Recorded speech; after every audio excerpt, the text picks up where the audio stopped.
Assalamualaikum dan salam sejahtera semua. Aku Sam Abdul Rahman. Jadi kebiasaannya aku review berkenaan dengan fitness. Cuma kali ni aku nak ubah sikit. Aku nak review berkenaan dengan hobi aku. Selain fitness tu lifestyle, tapi ni hobi aku. Jadi aku start bela ikan beta ataupun ikan laga lah.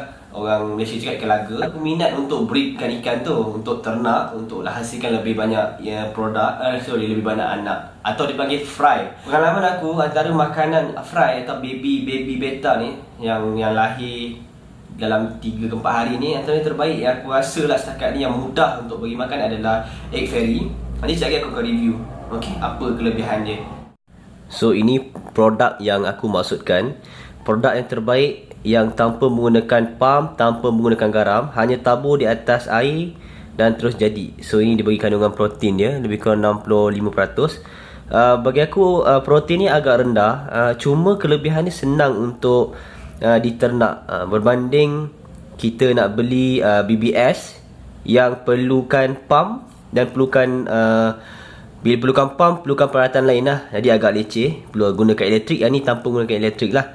Okay, so ini sesuai juga untuk ini untuk fry lah.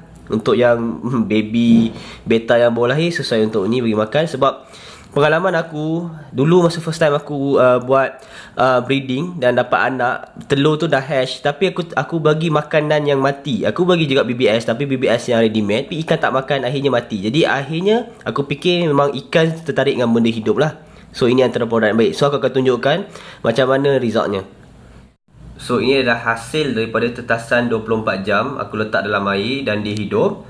So dia boleh membesar sehingga besar lah, 2 bulan dia boleh membesar dengan cara bagi makan air hijau ataupun spirulina. Jadi sesuai untuk baby yang baru lahir, fry yang baru lahir, dan sehingga umur dia bila membesar tu dia boleh bagi adult lah. Dia punya ni, dia boleh membesar. Okay, alright, selamat mencuba semua. Ini produk yang terbaik, UHT Egg Fairy daripada Thailand. Alright, all the best.